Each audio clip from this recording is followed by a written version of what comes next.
نقی صاحب، ایرانی صدر 2 روزہ پاکستان کے دورے پر پہنچے ہیں. جس طریقے کے ساتھ ان کا والہانہ استقبال کیا گیا وہ ناقابل یقین حد تک ہے، بالخصوص اس وقت جب پاکستان امریکہ کے ساتھ اپنے اسٹریٹجک تعلقات کو ایک نئی بلندیوں پر لے جا چکا ہے، اور ایران امریکہ کا بہت بڑا ایک حریف تصور کیا جاتا ہے. ابھی تک ان کے معاملات آپس میں طے پائے.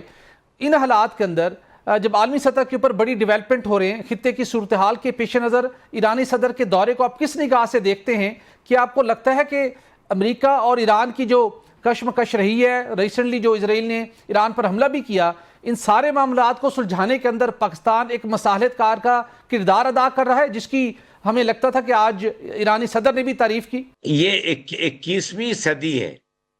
21ویں صدی میں اب کوئی فکسڈ الائنسز یا کوئی فکسڈ پارٹنرشپس نہیں ہے. یہ سب چیز اب اوپن ہو گئی ہے، فلیکسیبل ہے. تو میں سمجھتا ہوں کہ پاکستان ایران کے تعلقات ایک نئے سطح پہ آ گئے ہیں.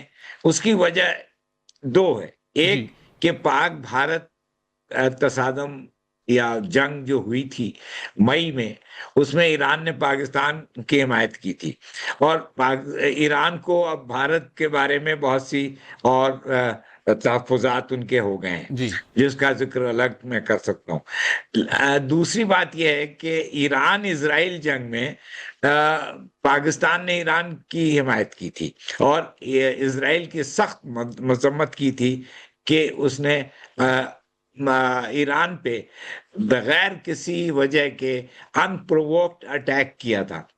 تو اس کی وجہ سے دونوں ملکوں میں ایک خیرسگالی کی کیفیت، ایک جذبہ پیدا ہوا، اور اب وہ اس کا اظہار یہ مسعود پزشکیان کے وزٹ سے ظاہر ہو رہا ہے.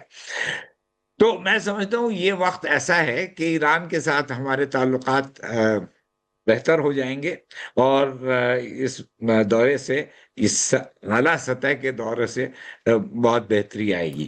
جہاں تک امریکہ اور ایران کا سوال ہے، وہ امریکہ کے تعلقات ایران کے ساتھ بھی کوئی ایسے اب برے نہیں ہیں، کیونکہ امریکہ نے ایک تو سیز فائر کروایا ایران اسرائیل کے درمیان، دوسرے امریکہ پھر سے وہ جوہری پروگرام کے متعلق پھر سے ایران کے ساتھ مذاکرات کرنا چاہتا ہے.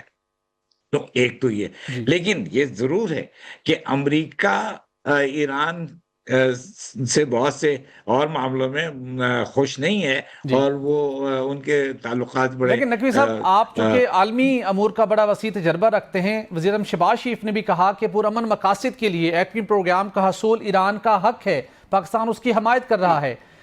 ایران کا یہ ایٹمی پروگرام امریکہ کی آنکھوں میں کھٹکتا ہے. پاکستان نے جس اوپن وے میں اس بات کی حمایت کی ہے، یہ کوئی پاکستان کے لیے مسائل تو پیدا نہیں ہو سکتے، اور امریکہ اس بات کو ابزورب کر پائے گا؟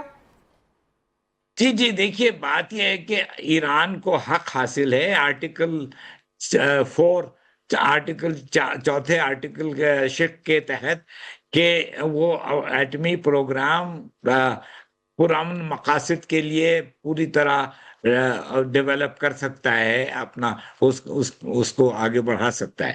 تو امریکہ کو تحفظات ایران کے ایٹمی پروگرام کے متعلق جو ہیں، وہ اس وجہ سے ہیں کہ اسرائیل اس کی مخالفت کرتا ہے. امریکہ کی پالیسیز میں بہت سی باتیں ایسی ہیں جس میں وہ اسرائیل سے ایسا متاثر ہے کہ وہ اس کی وجہ سے وہ اپنی پوزیشن کو بھی وہی کرنے لگتا ہے. تو میں سمجھتا ہوں کہ امریکہ ایک طرف تو پھر سے ایران سے مذاکرات کرنے پہ تیار ہے، اور وہ میرا خیال ہے کہ پھر سے گفتگو شروع ہو جائے گی. اور دوسرے یہ کہ امریکہ نے ایران اسرائیل کی جنگ کو بھی رکوایا اور سیز فائر کرایا ہے. تو امریکہ نے ایران کے ساتھ کوئی ایسی عداوت وہ رکھے جیسے کہ وہ تصور کیا بالکل ٹھیک. سر میں ضرور جاننا چاہوں گا، اور ایران کو دلچسپی امریکہ سے بہتر تعلق وہ یہ ہے کہ وہ اپنے سینکشنز کو ہٹوانا چاہتا ہے. ایران کے بہت سے بڑے فنڈز وہاں پہ امریکہ میں منجمد ہیں جو کہ ان کو ملنے چاہیے. بالکل ٹھیک. تو یہ کوئی ایران اور امریکہ کے جو کشیدگی ہے، جو تعلقات میں خرابی ہے، اس کا اثر پاکستان کے اوپر کوئی خاص نہیں پڑے گا. آپ دیکھیے نا کہ بھارت ایران سے تیل خریدتا ہے، حالانکہ امریکہ نے تیل پہ ایمبارگو لگا رکھا ہے. تو امریکہ سمجھتا ہے کہ ہمارے پڑوسی ممالک کے جو تعلقات ہوتے ہیں اس میں ہمیں اتنی چھوٹ حاصل ہونی چاہیے کہ ہم اپنے پڑوسی ملک سے تعلقات کو بہتر بالکل کریں. ٹھیک.